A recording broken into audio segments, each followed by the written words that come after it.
What's up, Daniel? You are the first one here. At least the person who's made a comment. I'm just trying to get everything set up here. Hey, Daniel, can you hear me and see me?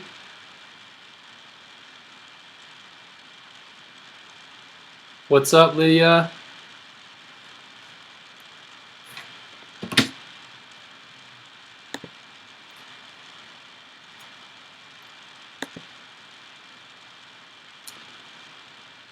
Awesome. Thanks, Daniel.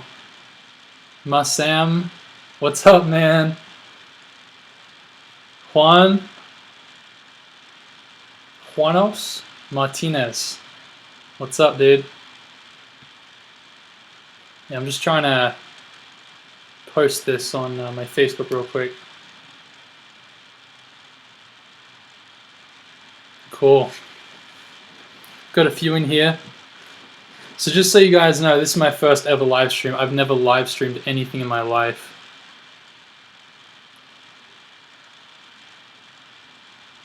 Where are all you guys from?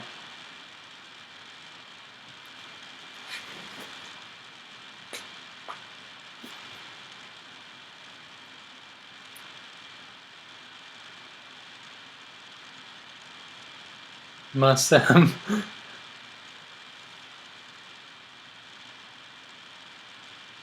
This guy is as transparent as it gets. Nobody else puts out there in the same detail Jordan does. He's being hating Ryan in terms of quality content. I wish, Masam. I really appreciate that comment. Dallas, both of you from Dallas, Texas. Mexico, nice. I haven't been to Mexico, or I haven't been to... I've been to Dallas? I think I've been to Dallas. Yeah. Cool, guys. Well, I just want to first say, like I said, this is my first live stream. Honestly, I just want to be able to help you guys as much as I can with questions and everything. But as well as, I just like to talk a little bit about, so you can get to know me a little more as well. And yeah, I'd love to help you out with those questions. So Lydia asked, how do you manage owners who already have an established accounts or websites like Wix? I'm more efficient on WordPress, so I was wondering how to handle that. Yeah, it's a great question, Lydia. I find that there's a lot of businesses out there that usually already have their website established, and so it's kind of hard to figure out how to approach that situation. If I were you, Wix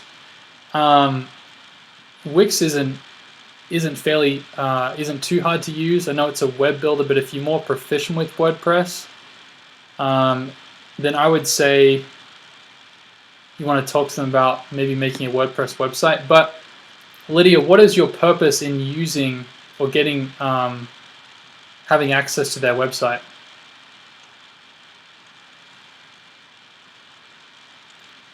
Canada, nice. You're from Canada, Lydia. That's awesome.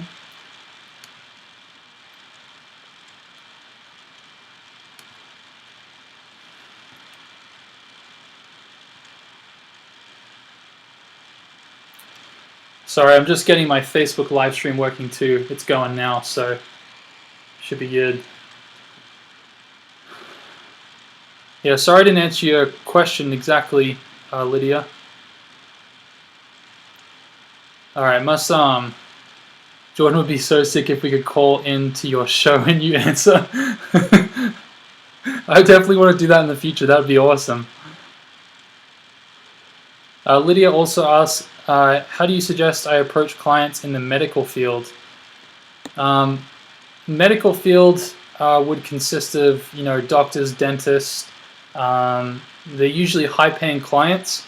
And I think the hardest thing with medical clients is being able to actually talk to the owner, because a lot of times they're with patients and everything. So with the dentists that I've contacted so far, the best way to do it is first just go in and see what you can do there. See if you can actually sit down with the owner or book a meeting with them, as well as getting like a business email for the owner directly or a phone number. If all else fails there, I would say that it's just going to come down to sending them an email with an audit or something like that. I think it's hard when they're with patients already. You don't want to take them away from that. So when it comes to approaching those people, approach them the same way you would with any other client. But just try your best to get some sort of information to reach them directly, because a lot of businesses will just give you some business email, but you can ask them, is this the email or is this the phone number for the doctor or the dentist, so you can reach them directly. I hope that helps. Masam, he asks, he says, Dallas is huge. Jordan, what's the best way to cold call and cold approach? Any methods that work exceptionally well for you? Masam, the thing that I've done when approaching or cold calling or cold approach, typically, or most of my approaches have been through going door to door at this point.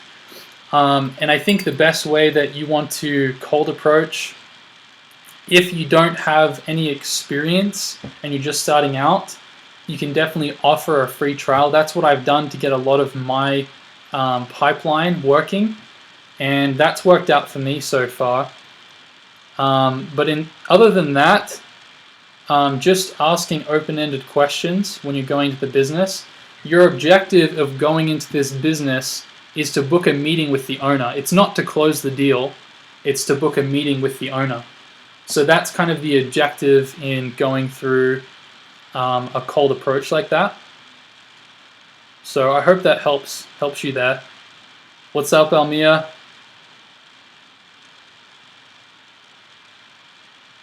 $3.7 man. I forget your name. What's your name again? I should have all my clients at 1K at least, and I do believe I will sit down and talk with each and raise the price up. That's awesome, man. Keep it up.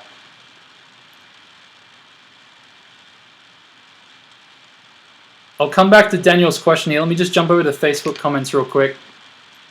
What's up, Donald? Donald says that he's going to approach a family-owned Lamborghini dealership and exotic cars. What's the pitch I should use? Grant I land the meeting. Dude, you should roll up in a Lamborghini. I don't know. That's a tough one. What are you trying to do for their business? Are you just trying to, would that be high-end car sales, like exotic cars, Donald? What's up, Anwar? Okay, so Daniel asked me on the YouTube comments, he asked me, Jordan, did you go all in after you quit your job? Did you have any doubts while you had a 9-to-5 job? This is a really good question. So, let me tell you a little bit of backstory about me. So I have wanted to be an entrepreneur. I have been an entrepreneur for many years now. My dad's a business owner, so I've been really involved in business and starting my own business. And I've had a job for a while now, and I've always tried to grow my business on the side. And ever since I guess the mindset that I've had with that is I have money coming in, so I don't really need to go all in on my business. And so that's why it's never really thrived. But my wife and I, we just moved here back to school. She's finishing up school right now. And what I decided to do, I was like, look, I know the safer option would be to get a full-time job. I know that would be the safe option. But instead of doing that, what I decided to do was, like, this is my opportunity to grow my business and start having success, the success that I want. So what I did was I didn't get a job. I got here. I started working every day, trying to build up my pipeline. The first thing that I did was establish, okay, what am I going to focus on? Because there's lots of different businesses that you can go after and that you can be involved with, but you don't want to spread yourself too thin. You want to focus on one thing at a time. So I decided that since I've had all this graphic design experience for the last 7 years being a freelancer, as well as some social media marketing experience, I wanted to just focus on social media marketing because it allowed me to have more of a steady income month to month rather than my graphic design jobs coming up every now and then. It wasn't a sustainable monthly income for me because I always had to be finding new clients to make a website or a logo or graphics. So that's what I decided to do. So the first thing that I really did was set up, my business, my logo, my contract, my presentation, and I just went out and started approaching businesses, honestly. And then, after a week or so, I had such a high influx of people interested that I've had to stop approaching businesses at the moment because I have so much stuff that I'm trying to handle and work with that I just haven't had the time, and I need to get back out there and start approaching.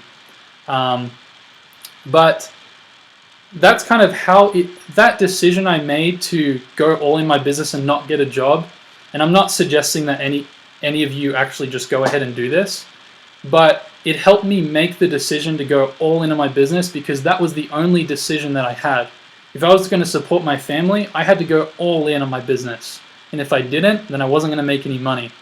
So that's kind of what really helped me make that shift in my mind.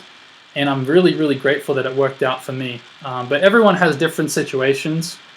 So you gotta do what's best for you as well. So I did have a lot of doubts and I was scared to do it, but you know what, it's all about taking risks. So that's what I did. Okay, let me see here. Any other questions? So Almir asked me, how much time do you spend on each client on average per week? So Almir, right now I have a lot of clients that I'm working with, and the reality of starting a business is that, or at least getting clients for social media marketing, is it takes time for everything to start really rolling forward. A few of my clients I've started, setting up ads and running ads for, but some of the other ones that I have in my pipeline, it's just hard to set up a time to sit down and have a meeting.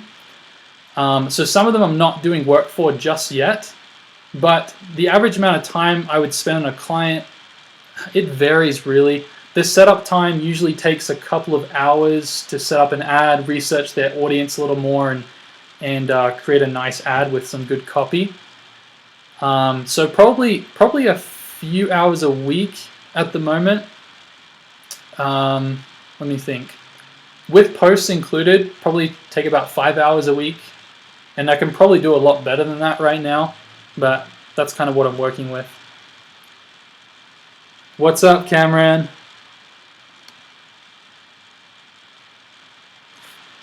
All right. So we've got a little bit more people in here. Does everyone know where I'm from? I want you all to guess where I'm from.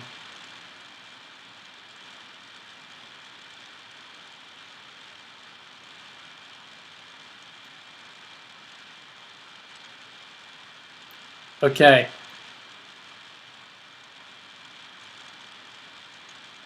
Lydia, they want me to optimize their website, that's why. Okay, so if you're proficient in WordPress and you don't know Wix that well, that's totally fine.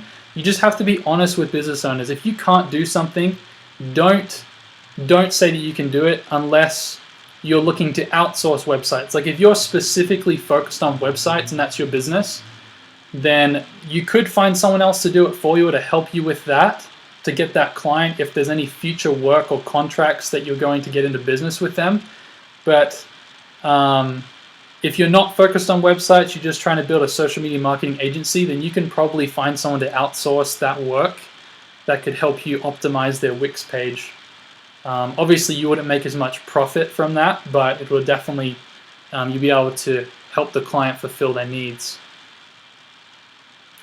Juan says your videos with hidden mic are the best. Yeah, I need to do more of those. I need to get back out there and start doing some hidden mic stuff again. I definitely plan on doing that in the future. 3-7 minutes, James. Okay, James. Yeah, I know who you are, James. What's up, the Vancouver Jat? Okay, let's jump over to Facebook here.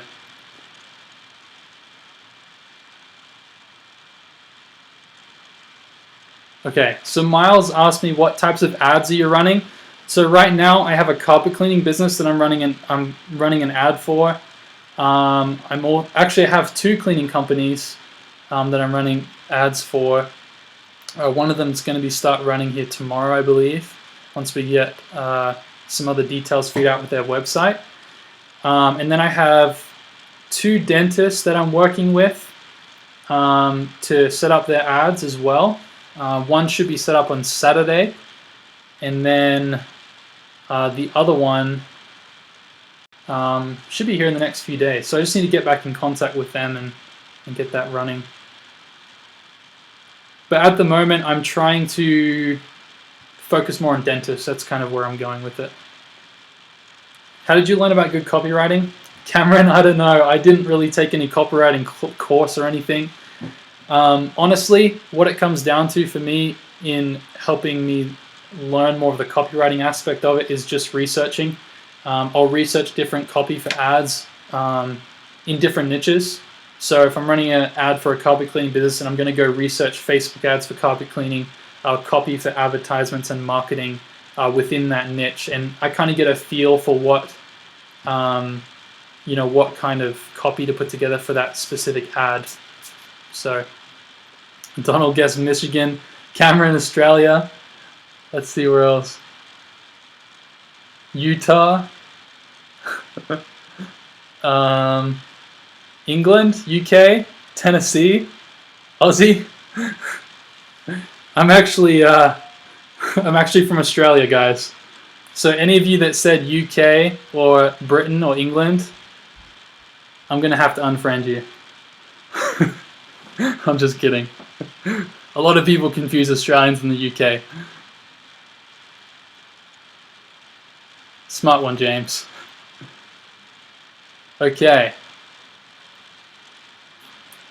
All right, so Craig Bond, he asks, he says, I've got 4 to 7 businesses that want service and I'm still doing a full-time job. I'm worrying I'm not going to be able to keep up. I'm not comfortable for just jumping and letting go of my job. Yeah, I totally understand, Craig. I think, like I said, every situation is different and it's hard to make decisions when you're supporting a family, you have bills to pay and things like that. So the hardest thing for me is managing time. This is kind of a new venture for me. Not that I'm new to the idea of entrepreneurship, but just managing everything that's going on and clients and trying to put out work and answer questions and help people out. It does take a lot of time.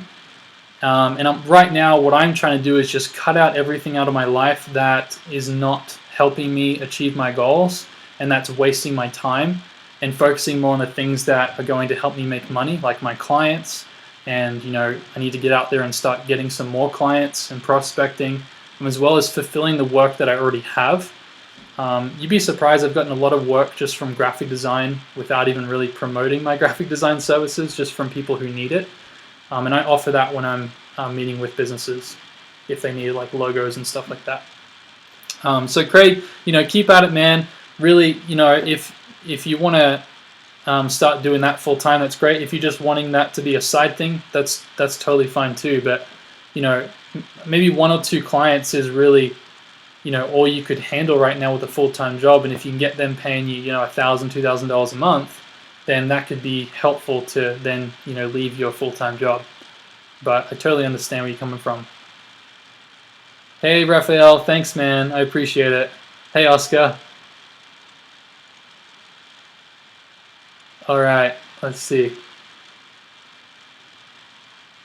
Miles asks, are you building lists for them leading to a squeeze page? What types of clicks are you going for dentists? So what I'm doing is, obviously for every business it's different. You can either do a lead gen, you can do a traffic, you can do a conversion. Right now what I'm working with is I'm actually testing out ClickFunnels as a landing page for one of my clients, and then I'm also using a lead gen page through Facebook to use. So I'm kind of testing out, because guys, I've only been doing this for a month. I've had a lot of experience with, I worked for an internet marketing company doing social media, but this whole business thing is all new and everything, so I'm trying to figure out what's going to be best for each client. So I'm just kind of testing different landing pages and trying to run different ads. But for clicks for dentists, the biggest success that I've seen from my research and what I'm planning on doing is running like a discounted teeth cleaning service or teeth cleaning offer, or a free teeth cleaning if the dentist can offer that.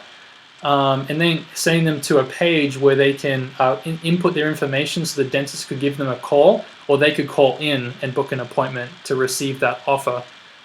Because the value of a dentist client, the lifetime value, is so much more than just the initial visit. And when you're trying to get social media marketing clients, the intentions is that the lifetime value of that customer is going to be a lot more than bringing them through a promotion or an offer, if that makes sense. All right, let's see here. How did you approach your carpet cleaners? So one of them I got through one of my networking meetings that you guys have seen on my channel. I posted a video of a presentation that I gave at a networking meeting about my business, and he took me up on an offer to do a trial for him. And then I also have someone in Australia, or sorry, in New Zealand, from some of my connections that I have back in Australia and New Zealand, that I'm running, getting an ad set up tomorrow to start running an ad for them. So I connected with them through my Facebook friends and network already that I already had. All right. All right. One more question, and then what I'm going to do, guys, I'm going to explain a little bit about myself and some other things, because I'm sure a lot of you don't know me too well. Some of you on Facebook definitely do, because you're on my friends list. But let me just answer this a few more questions here. So Craig said, do you think I can do the 7 while doing the job, or should I just pick the ones that will pay best? Craig, honestly, it's going to come down to what you can do, because if you can outsource a lot of your work, so if you can have people manage, do the social media management, like the postings for your clients, then that could be something that takes a lot of time off your plate. But if you want to have 7 clients, you can probably make it work. But it'd be pretty tough handling that, honestly. It'd be pretty tough. So picking the ones that will pay you best would be a really, really good option. I'd highly suggest doing that. Okay, the Vancouver Jat, he asks, do you use their Facebook accounts or payment cards? So that's a really good question. This is something that I don't feel like a lot of people talk about, but there are a lot of people that suggest using the client's payment account and ad account, because if your ad account got shut down, all of your ads would be gone for all of your clients, and that would be really bad.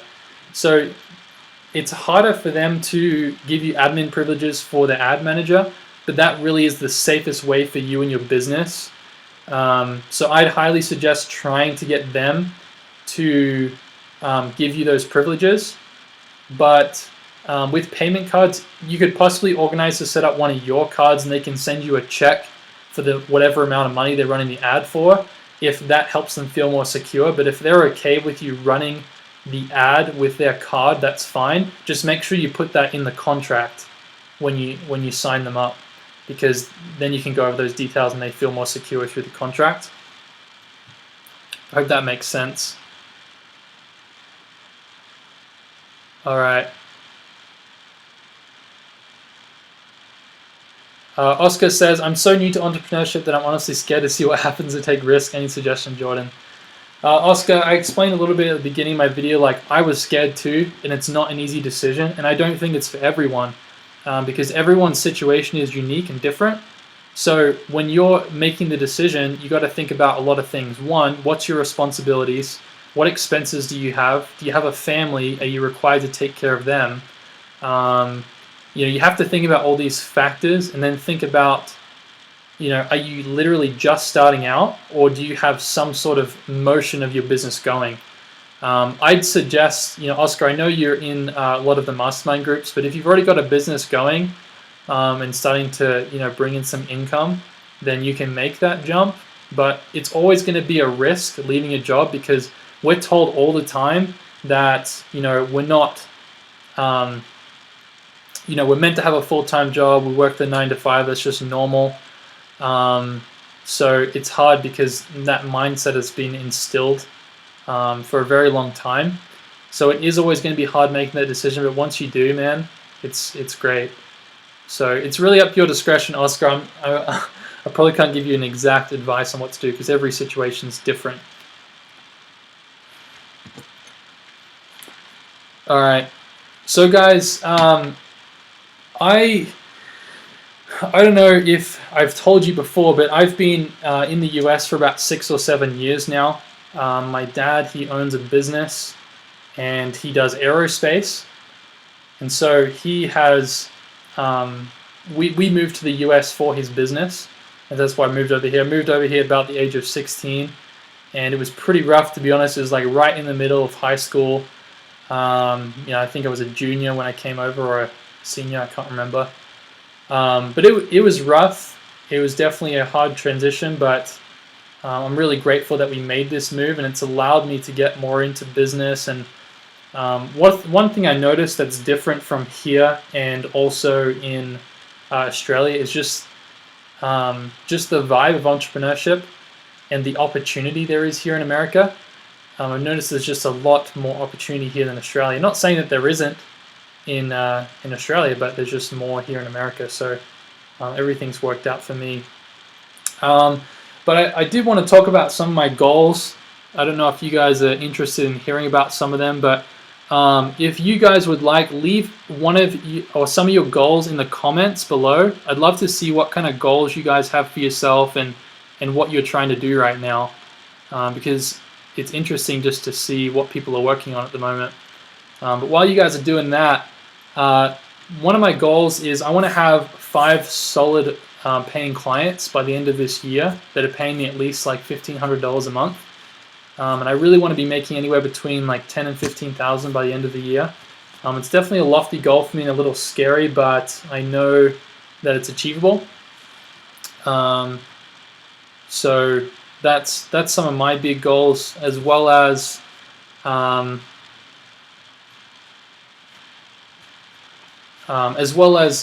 really want to be able to grow my YouTube channel. I'm really passionate about giving back and helping people. You know, I don't know everything about social media marketing, but I'm trying to put out as much content as I can to help other people who are kind of in the same situation as me, because you have people who haven't started, and then you have people who have made it and they're making lots of money, but sometimes it's hard to find those people in between. So I want to really show that I can help you guys and understand where you're at and try and do anything I can to help. So Puppy Chalo TV, he asks, what is posting those papers behind you, your goals? Yeah, so let me see here. I know what you guys can see everything here. So I have right here, yeah. So right here, this is my vision for 2017, and then these are my 2017 goals. They're right here. And then I do have goals for May. I don't have them on my wall right now. Then further across is my social media goals right here. And then the last one here is tracking my income. So I'm tracking, I've written up all my sources that I'm wanting to make money from. And then on my whiteboard there, I just have, some figures. I'm trying to keep track of what I'm making as well. I feel like it's good to track your income, and that if you tracking those income helps you improve. So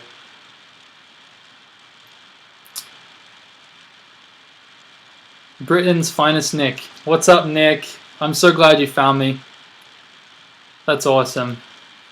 Yeah, man, let me know if you need any help with anything. Okay. Let me see here. You guys put in some of your goals.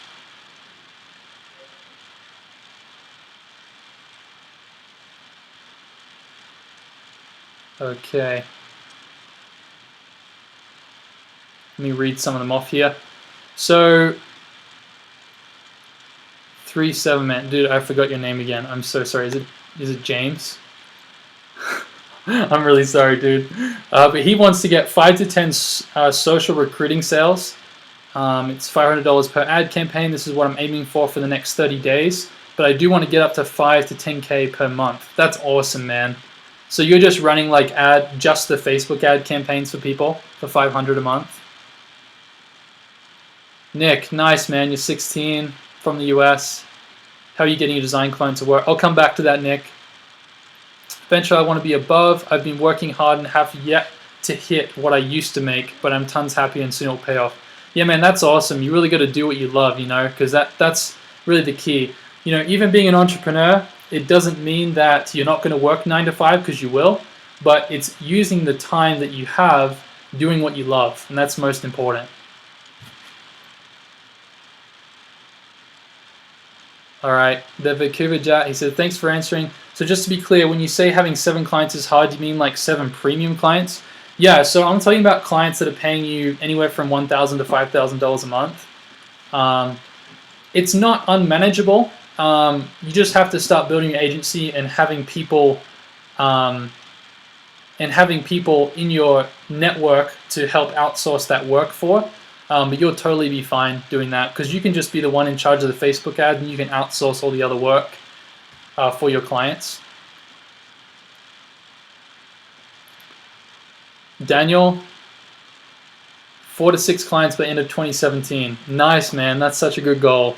2 products on Amazon Market. Nice. I really plan on getting into Amazon FBA pretty soon. Probably in the next couple of months. I want to have my social media marketing agency built up a little more with some clients before I go and do that. I just want to focus on one thing at a time.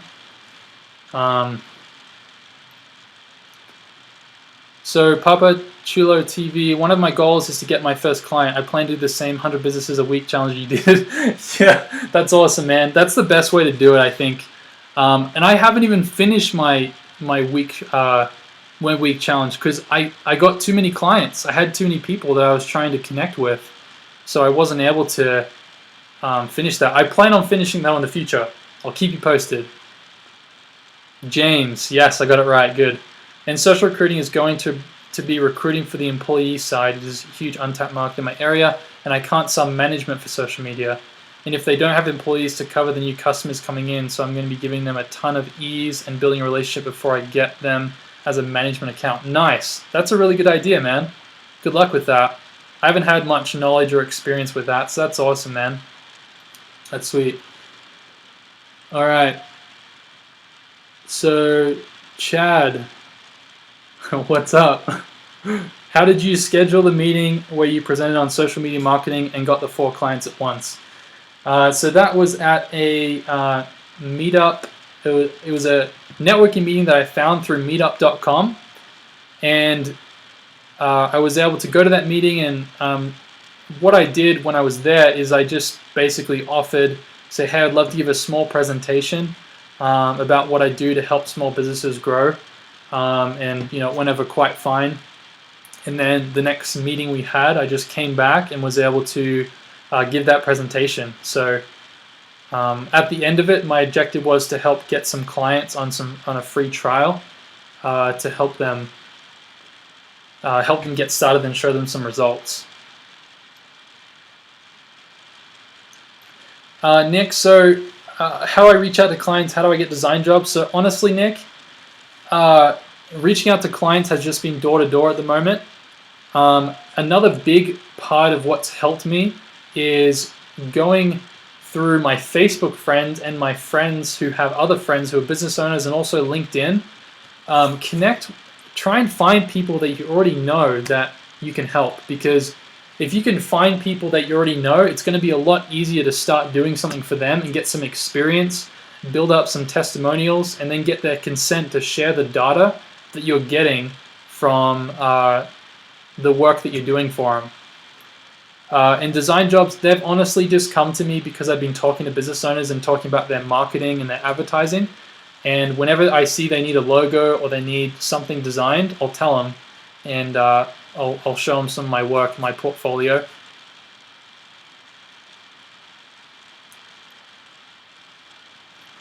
Nice, James.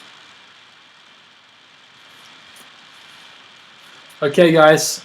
So I'm gonna wrap this up real quick. I hope you guys enjoyed. Like I said, this is my very first ever live stream, and I hope it went well for you. Those of you on YouTube, let me know what you think of these videos. I'd love to help all of you with your questions and maybe share different topics. Maybe we can have a discussion on certain social media marketing topics or just entrepreneurship and business in general. But it's really going to come down to your input, guys. So just give me your input, send me a message on Facebook or wherever, and we can keep doing videos like this. So I appreciate all you guys, and I will be bringing out some more videos later this week. I'm going to try and get up a video about setting up an ad for one of my clients, so I can show you exactly how I'm doing it. Because I know that a lot of you are probably pretty eager to see that happen. But yeah, it's all about your feedback, guys. I really appreciate all of you and your support, and your questions and reaching out, and I hope to continue to help you with those things. So thanks so much, guys, and I will see you guys next time.